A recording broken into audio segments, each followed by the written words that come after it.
Allez, bonjour à tous et bienvenue, une nouvelle vidéo sur le crowdfunding immobilier. On m'a demandé qu'est-ce que je pensais de ce type d'investissement. On va voir ça tout de suite. Juste avant, on n'oublie pas, j'ai fait déjà plusieurs vidéos sur les SCPI où je donnais mon avis en question avec leurs avantages et leurs inconvénients. On a vu également bon nombre de vidéos sur les foncières cotées, hein, c'est quand même le placement que je privilégie pour de l'immobilier non direct.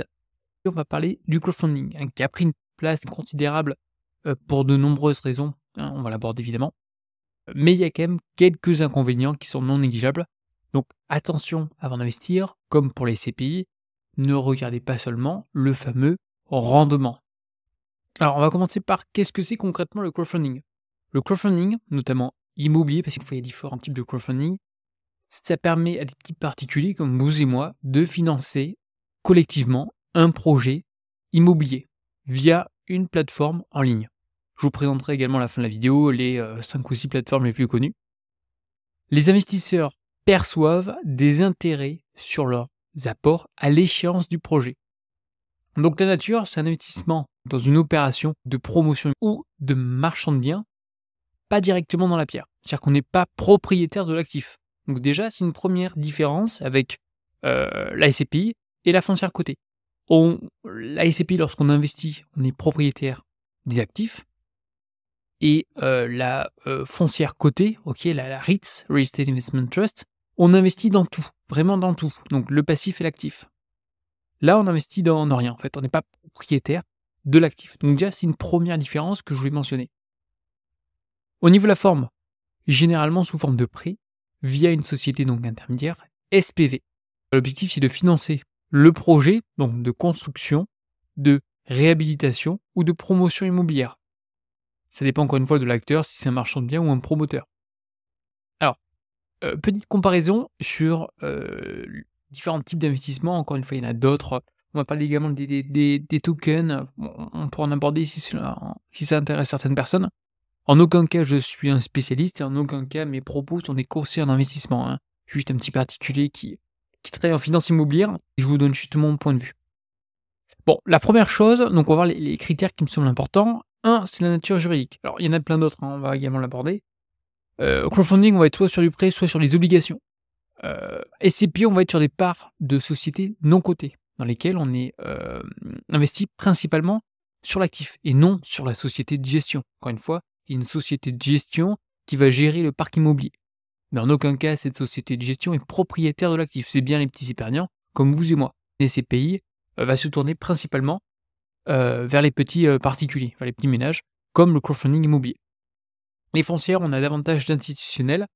Bon, les institutionnels, ils ont un poids non négligeable. Grâce à qui? Grâce à vous, hein, notamment les assurances, les fonds, les machins. C'est les petits particuliers, encore une fois, qui cotisent. Donc là, on va être sur des actions cotées. Parlons du rendement. Alors, on parle de rendement, il y a rentabilité, ce sont des points différents. On a le rendement brut, c'est avant le traitement fiscal. Après, on a des rendements donc nets de frais de gestion. Donc on va les aborder. Le crowdfunding, dans l'ensemble, on a à la fin de l'opération un retour sur investissement entre 8 à 10%, allez 12 pour les meilleurs projets. On va parler de TRI, le taux de rendement interne, qui prend en compte donc le fameux rendement entre guillemets cash au milieu, plus à la fin donc la cession. À la fin d'un TRI, si on veut être un peu plus technique, environ entre 9 à 10, ce qui est quand même un très très bon TRI dans l'ensemble. Mais évidemment que le TRI est corrélé au risque. Une SCPI, on va avoir des rendements. Encore une fois, ça dépend des SCPI. Il y en a toujours qui ont des meilleurs rendements que d'autres. Mais dans l'ensemble, allez, on va dire entre 4 à 7 hein, pour les meilleurs, voire 8. Donc on a un rendement qui est un petit peu qui est moins bon, hein, qu'on soit très clair, que le crowdfunding. Les SCPI sont véhiculent principalement de rendement, de rente. C'est rare de faire une plus-value avec une SCPI. Voilà. Le crowdfunding, c'est pareil. Le crowdfunding, on investit dans un projet, on n'a rien, et c'est généralement à l'échéance du projet qu'on va avoir justement ces fameux petits intérêts. Donc, il n'y a pas de rente hein, tous les mois ou tous les trimestres, il n'y a rien généralement, je dis bien généralement. C'est à la fin du projet, on va être remboursé. Donc on peut plutôt parler ça de rentabilité, c'est à la fin qu'on va voir ce petit retour sur investissement. Et encore une fois, il y a des projets qui échouent. La SCPI, c'est des revenus qui sont plutôt réguliers. Si on sort de la SCPI, ça m'étonnerait qu'on va réaliser une forte plus-value. C'est rare. Parce qu'on achète des parts à plus ou moins 10% de la valeur du patrimoine.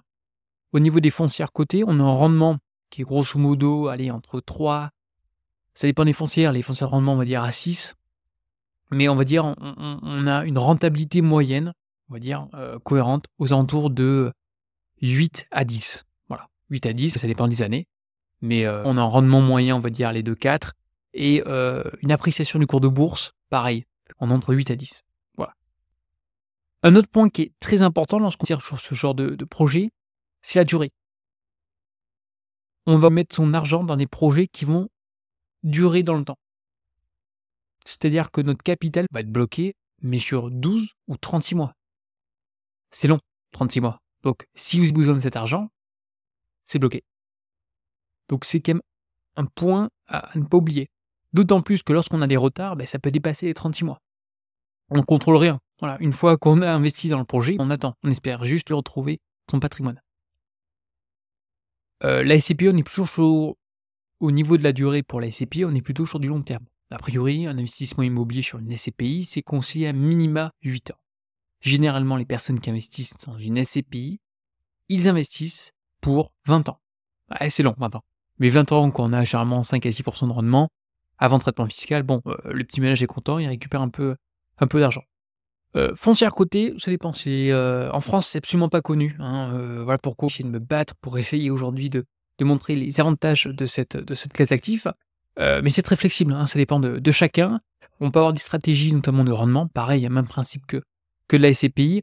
On peut avoir plutôt des stratégies, alors j'aime pas trop utiliser le mot trading, mais plutôt, saisir les opportunités de marché, hein, on a un gros crack, on prend des positions parce qu'on sait que c'est au plus bas et ça va repartir au plus haut et on revend quelques années par la suite.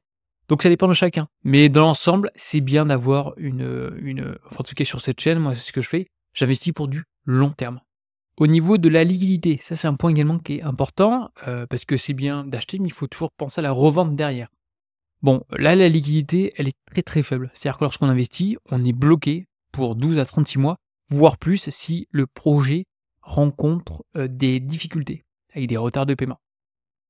Donc c'est vraiment très, très faible, hein. On est bloqué, on met son argent jusqu'à 36 mois. C'est long, 36 mois, hein, n'oublie pas, c'est long. SCPI. Une SCPI, c'est faible à moyen, encore une fois, ça dépend, de la situation du marché. Je viens de vous dire, c'est quelques mois, OK? Foncière cotée, c'est 3 clics. Voilà, 3 clics, on peut sortir rapidement du marché. Alors il y a des avantages et des inconvénients, mais dans l'ensemble, vous voilà les différences. Alors, il y en a également d'autres, notamment en termes de risque. Crowdfunding, c'est le plus risqué. Généralement, il y a toujours une corrélation entre le rendement et le risque. Je dis ça, le rendement des foncières, on bien de rendement, pas de rentabilité. Le rendement est équivalent au SCPI, mais la rentabilité est quand même plus importante qu'une SCPI au niveau du TRI. Les foncières peuvent être tout à fait risquées, hein. Lorsqu'on investit en bourse, on va connaître des cracks boursiers. Ça fait partie du jeu. Donc là aussi, il y a une perte en capital. Crowdfunding, le projet ne peut être remboursé. Donc on peut tout à fait perdre son capital. SCPI aussi. Mais les SCPI, c'est quand même rare de perdre complètement son capital. Un autre point qui est important, tout ce qui est régulation, vous inquiétez pas, tout est encadré par l'AMF. Même les foncières cotées, c'est réglementé dans tous les sens. Il n'y a aucun souci sur ce point-là. Un point dans lequel on peut parler, c'est la diversification. Lorsqu'on investit dans le crowdfunding, on investit sur un seul projet en question. Alors, on va mettre, je sais pas moi, 100 € pour un promoteur dans la région X sur ce projet. Sur ce projet. La SCPI, lorsqu'on investit 100 € dans une SCPI, on investit dans peut-être 400 actifs.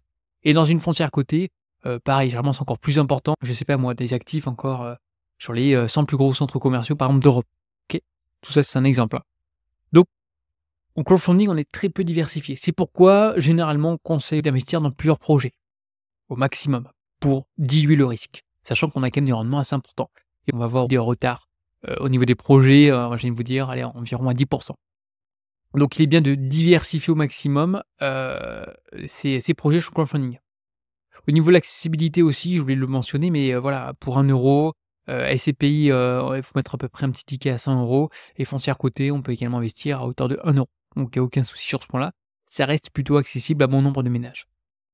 Rendement, comme j'ai mentionné, donc on a quand même des rendements assez intéressants, un TRI aux alentours de 10, je viens de vous dire, des rendements qui sont supérieurs aux SCPI et aux foncières, ça dépend du point d'entrée, mais voilà, 8 à 12, c'est un très beau chiffre, après à voir si on va maintenir ce taux de rendement sur du long terme. Garantie évidemment, tout investissement n'a quasiment aucune garantie, à part évidemment le certains fonds euros qui sont garantis par les assureurs, mais on ne sera jamais à des rendements aussi importants. Paiement final très souvent payé à l'issue du projet. Donc c'est vraiment in fine qu'on est payé. Alors les risques de capital, on peut tout à fait perdre 100 hein, de son projet, notamment via les différentes faillites de promoteurs. Surtout en ce moment, c'est assez difficile pour les promoteurs. Toutefois, on peut investir également pour des marchands de biens, c'est tout à fait possible. Retard de remboursement, évidemment qu'on a des retards, on verra ça par la suite, en fonction des plateformes, mais on a quand même des retards et ça existe. Donc lorsqu'on attend 36 mois, on a envie de sortir son argent, très bien, hein, ça c'est un souhait. Est-ce que dans les faits, vraiment, on va être remboursé au bout de 36 mois? Ça dépend du projet. Conjoncture, on est également impacté par la conjoncture avec des risques, comme tout investissement immobilier. Également des risques administratifs liés aux autorisations. Bon, ça reste de l'immobilier, donc pas de garantie de capital ni de garantie publique. Alors, une des questions qu'on va poser, c'est est-ce qu'on est vraiment propriétaire du bien? Est-ce qu'on est propriétaire du bien? La question, en fait, non, vous n'êtes pas propriétaire du bien, vous n'investissez pas dans un actif, dans le crowdfunding, ok? C'est un moyen de financement. Donc, tu investis de l'argent, créancier, donc tu deviens créancier d'une société. Le projet se réalise, hein, évidemment qu'il y a des plans, on étudie le dossier, ça prend un peu de temps, il faut quand même faut quand même bien lire le dossier, si la personne en question a déjà un certain historique, quels sont les types de garanties. Voilà, il y a quand même une certaine étude qui est importante à réaliser. Il y a des personnes qui sont spécialisées là-dedans, qui ont fait des centaines de vidéos pour analyser chaque projet. N'hésitez pas ce type de youtubeur. Alors pourquoi on parle beaucoup aussi de c'est parce que, enfin l'avantage, c'est que les youtubeurs ou les personnes qui publicitaient, ce type d'investissement, ils mettaient, dans la description, hein, comme cliquez sur mon lien et puis voilà, ils prenaient quand même des pourcentages qui étaient non négligeables. Donc évidemment qu'on va chercher à promouvoir cette classe d'actifs. Moi personnellement, ça ne m'intéresse pas. Je préfère être, sur un investissement plus technique possible, hein, parce que voilà, dès qu'un bon nombre de personnes investissent de la même manière sur des projets plutôt simples, c'est facile, rapidement, ça sent pas bon, en général, voilà. Moi j'aime bien, je suis plutôt, à l'ancienne. Je sais que les foncières, ça fait quasiment plus de 50 ans, que ça fonctionnait, peu importe les crises. C'est un petit peu plus technique, il y a des cycles, on est en bourse. Je sais que déjà, un bon nombre de personnes sur ces classe d'actifs-là, contrairement à de la SCPI ou sur du crowdfunding. Et encore une fois, ça dépend de chacun, des objectifs de chacun. Il faut être surtout à l'aise avec son investissement. Les intérêts, en fait, on reçoit tout simplement des intérêts et pas de droit sur le bien. Donc, est-ce qu'on est propriétaire? La réponse est non. Tu ne détiens aucune part de l'actif immobilier. Donc, on peut avoir le meilleur projet du monde avec la villa où vous souhaitez. Techniquement, c'est juste du financement. Ok, donc, en aucun cas, vous êtes propriétaire. Lorsque le projet se réalise, évidemment, s'il y a différents problèmes en fonction des garanties, on peut être potentiellement propriétaire, mais on va dire, on part d'une hypothèse où tout se passe bien, vous n'êtes pas propriétaire de l'actif, contrairement au SCPI où vous êtes propriétaire des actifs et de la frontière côtier, donc les REITs, vous êtes propriétaire de l'actif et du passif. Les plateformes donc populaires en France. Alors on va voir Homunity, Anaxago, Clubfunding. Je crois que Clubfunding c'est le leader du marché français. Puis après on en a d'autres, hein, je vous laisse voir. La première brique accessible, voilà, dès 1 € d'investissement. Voilà, donc là ça attire bon nombre de personnes. Donc évidemment, rendement 10 et vous pouvez investir avec 1 €. Là, tout le monde se précipite, hein, tête baissée et on y va et on n'analyse pas forcément les projets. Je me souviens, il y a quoi? Il y a 3-4 ans, on m'avait quand même envoyé, je crois que ça venait la première brique, hein, et on avait, je crois, moins de 5 minutes ou 10 minutes ou 1 heure pour cliquer afin que, on soit accepté sur le projet. Donc voilà, donc dès qu'il y a un effet, j'ai envie de vous dire de FOMO, attention, hein, attention, on prend le temps avant d'investir, c'est votre argent, on passe un temps X à le gagner, ça serait dommage de le perdre rapidement. Alors juste avant, je vous présente donc, les différents sites. Alors je les connais pas, plus que ça, hein, je n'investis dans aucun d'eux, je n'ai jamais investi, je préfère quand même vous le mentionner. Comme d'habitude, aucun partenariat, 100 indépendant. Vous connaissez la chanson. Mmh. Anaxago, bon, alors moi, ce qui m'a surtout j'ai regardé, c'est qu'on est principalement sur du crowdfunding immobilier, d'accord, un peu d'immobilier locatif. Bon, on est principalement sous forme sur des obligues, et surtout, moi, ce que je regardais, c'est surtout le TRI, donc le taux de rendement interne constaté, qui était quand même enfin très important. On est quand même à 10, ça reste ça reste un très bon TRI. Et dans l'ensemble, donc voilà, ils nous annoncent le nombre de projets, le nombre de capital remboursé, les intérêts, et cetera, et cetera. Vous avez également un autre très bon site, hein, qui s'appelle Hello Crowdfunding ou Hello Crowdfunding. qui regroupe bon nombre, enfin les plateformes les plus connues, où vous avez en fait un suivi des projets, du crowdfunding immobilier avec les projets donc en cours, en collecte, les projets donc en retard et les projets remboursés. Évidemment, lorsqu'on va cliquer sur les projets en retard, on connaît donc les plateformes, par exemple celle-ci donc Anaxago, le rendement, le remboursement, bref, voilà, on a énormément d'informations, sur cette plateforme.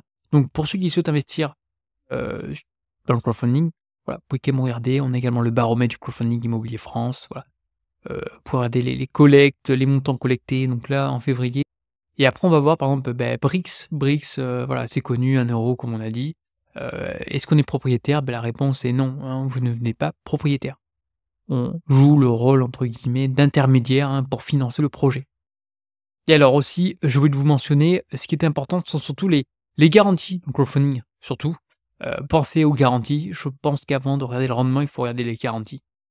Comme d'habitude, hein, faut toujours penser au pire. On optimise de nature, mais lorsqu'on contrôle rien du tout, hein, sur le type d'investissement, hein, comme le crowdfunding, on contrôle rien du tout. On est sur des petits projets, on n'est pas sur des foncières cotées avec des capis de plusieurs milliards, donc voilà, on peut pas analyser la dette, c'est compliqué. Donc première chose, il faut vraiment se diversifier au maximum au niveau des projets, vraiment en avoir, un certain nombre. Enfin, en tout cas, c'est mon conseil, hein. Je préfère avoir des petits tickets sur 40 projets que, 10 projets avec quasiment 10 000 € dessus, hein, voilà. Donc attention, hein, le crowdfunding, c'est je vais pas vous dire comme la crypto, mais mettez 5 à 10 maximum de votre patrimoine. En tout cas, c'est ce que je ferais personnellement. Enfin, personnellement, je n'investirais pas dans le crowdfunding, mais ceux qui veulent investir, un petit pourcentage. Le point que je mentionnais, c'était surtout les garanties. Regardez surtout les garanties avant de regarder le rendement. Alors on a différentes garanties. La première qui est intéressante, hein, c'est la fiducie sûreté, donc la sûreté reine, hein, comme ils expliquent, c'est juste top. Pourquoi? La fiducie de sûreté, donc c'est la sûreté évidemment, pourquoi? Car en cas, par exemple, de non-paiement ou bon, il faut regarder les conditions, hein, mais l'actif, en fait, en question est transféré, donc c'est la propriété de l'actif qui est transférée donc au fiduciaire, généralement donc un avocat. L'actif ou la société n'appartient plus, en fait, à l'opérateur. Donc on est quand même de garantie qui est, selon moi, la plus intéressante et après on va voir également l'autre, donc l'hypothèque, notamment une hypothèque de 1er rang, voilà. Regardez surtout ces 2 garanties. Encore une fois, c'est pas un tuto crowdfunding, je vous donne juste quelques clés, quelques points importants pour ceux qui souhaitent investir. On continue avec la liquidité de l'investissement. Investissement initial, tu places ton argent dans un projet et tu attends. Période de blocage, donc ton argent en fait est bloqué pendant 12 à 36 mois. Donc il ne faut pas avoir besoin de cet argent, voilà, parce qu'en fait on ne peut pas le sortir avant. Réalisation du projet, donc le promoteur ou le marchand de biens en général, réalise le projet et in fine vous êtes remboursé avec le capital plus les petits intérêts. Donc non, c'est pas liquide. L'argent est bloqué pendant toute la durée du projet. Il n'existe pas de marché secondaire, et il ne faut pas oublier également les retards parce que tu peux avoir potentiellement, un retard sur les projets. Ce qui rajoute encore une fois, un temps, supplémentaire. Alors au niveau des questions fréquentes qu'on peut se poser, bon, est-ce qu'il y a une garantie? La réponse est non évidemment. Lorsqu'on va taper du 10 de rendement ou du quasiment 9 à 10 de TRI, évidemment que le capital n'est pas garanti. Et fiscalité, c'est pas mal parce qu'on a imposé, selon le régime donc, des capitaux mobiliers, c'est-à-dire la flat tax. Contrairement à une SCPI, alors je prends évidemment l'exemple d'une SCPI, française parce que c'est la fiscalité la plus lourde, TMI plus prélèvements sociaux. Autrement, dans une SCPI européenne, ça va un petit peu mieux. Encore une fois, ça dépend du type de SCPI, des actifs, où c'est qu'ils sont, situés. Et foncière cotée, pareil, c'est flat tax également ou abattement. La durée, par contre, genre l'argent est bloqué, comme je le mentionnais, j'insiste bien sur ce point-là parce que c'est vraiment pour moi la particularité de cet investissement, c'est que votre argent est bloqué en fait. Diversification possible, hein, d'investir sur plusieurs projets et plateformes.